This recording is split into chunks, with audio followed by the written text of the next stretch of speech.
বাবুদা, সোনার কেল্লা 50 বছর অতিক্রান্ত, আবার তুমি আসছো এই গরমে নয়ন রহস্য নিয়ে, কি বলবে আমাদের দর্শক? বলবো মানে আমি সোনার কেল্লা নিয়ে বলবো, আজকে তো সোনার কেল্লারই দিন, কাজে সোনার কেল্লা নিয়ে বলবো। দারুণ, মানে সে ভীষণ ভালো লাগছে, ভীষণ ভালো বই হয়েছে।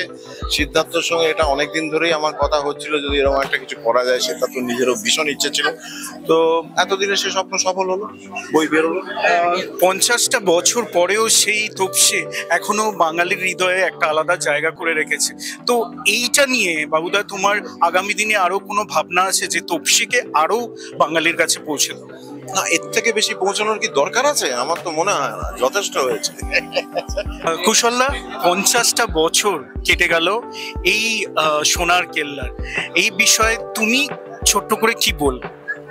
মানে 50 বছর পরেও ছবিটা যে এরকম রিলেভেন্স এবং এরকম একটা ক্রাউড পুলার, তো সেটা সত্যি আমার মনে হয় না খুব অল্প সংখ্যক ছবি আছে যারা 50 বছর পরেও এরকম একটা তাকে নিয়ে তার একটা চরিত্রের একটা বই প্রকাশ উৎসবে এরকম মানুষের উদ্দীপনা এই ডিজিটাল এজেও আর কি। তো সেটা খুবই তাৎপর্যপূর্ণ এবং ভীষণই ইউনিক একটা জিনিস। মানিকদার সমস্ত ছবি কিন্তু ওই কোট আনকোট টাইমলেস, সেটা মানা উচিত।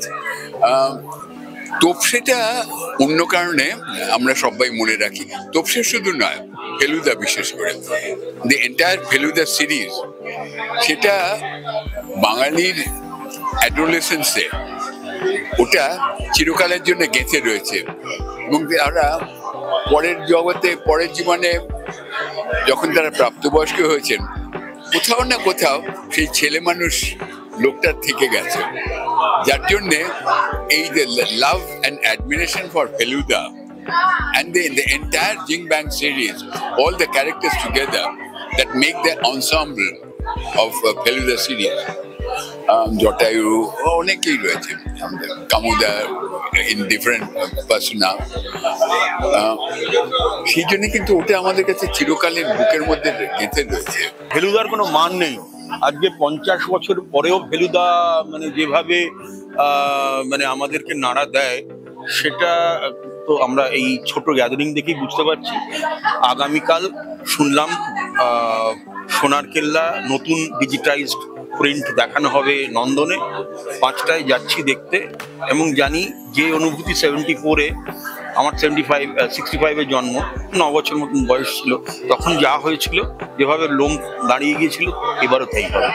আমি সারা জীবন ধরে আমরা বডি বিল্ডিং করেছি, নানান জায়গায় শো দিয়েছি, নানান জায়গায় কম্পিটিশন করেছি। এই যে মাসেলগুলো শো করার জন্য কিভাবে পোস্ট করতে হয়, সেটা আমাদের কোচ, আমার বাবা মমতোষ রায়, বিশ্বজিৎ মজুমদার, ওনারা দেখিয়েছেন। কিন্তু শুটিংয়ের সময় আমাকে সত্যজিৎ দেখিয়ে দিয়েছে এইভাবে বাইসেপ দেখাবে। আপনারা নিশ্চয়ই দেখেছেন, আমার একটা বই আছে সত্যজিতের বিশ্বস্তি মলয় রায়, ওখানে ছবি দিয়ে দেখিয়ে দিয়েছেন, আমি দিয়েছি সেটা, যে কিভাবে বাইসেপ দেখাতে হবে, কিভাবে ট্রাইসেপ দেখাতে হবে। সেটাই বলছি যে উনি একটা ফিল্ম করতে গেলে কতটা ডেপথে চলে যায়। আমাকে ফিল্মে নিয়ে এসছে, বডি বিল্ডার নিয়ে এসছে, কিন্তু উনি সমস্ত কিছু জানতেন যে বডি বিল্ডাররা কি করেন, কিভাবে শো করেন, কি করেন, সমস্ত কিছু জানতেন। আর আমাকে দিয়ে এত সুন্দরভাবে করিয়ে নিয়েছে, আমাকে বুঝতেই দেয়নি আমি যারা শুটিং করছি। আমি তো বলেছি আমি সিনেমা করবো না, আমি বাড়ি যাচ্ছি। কারণ এক তো আমি কোনদিন এক্সপেক্টই করিনি সিনেমার একটা কেউ অফার দেবে, আর দ্বিতীয় হচ্ছে সত্যজিৎ বোঝার বয়স ছিল না। তৃতীয় হচ্ছে যে আমার বাড়ির যেরকম কনজারভেটিভ ছিল, তাতে সিনেমা শুনলে একদম হইচই হয়ে যাবে, সেখানে ওনাকে না বলে বেরিয়ে গেছিল। তারপরে আমি ডেকে বললেন যে দেখো, আমাকে তারপরে একটু গল্প করে এমনভাবে করলে, যেটা বইতে আমি ডিটেলসে লিখেছি, যে কীভাবে একটা বাচ্চাকে ট্রান্সফর্ম করছে, সেটা একটা অসাধারণ ট্রান্সফরমেশন বই দেখে বলবো। সেখান থেকে ব্যাপারটা হলো তোপসের মধ্যে হাসি, তাকানো, ইনোসেন্স, ফেলুদাকে ফ্যান ফলোয়িং ফেলুদা, আর সেটাতে আমাকে ন্যাচারালি ইউজ করেছে। তো অভিনয়ের ব্যাপারটা কখনো হয়নি। সোনার কেল্লা আমি ঠিক যেভাবে কথা বলি, যেভাবে হাঙু, ঠিক সেটাকেই রেখেছে, কোনো কাটকুট করেনি।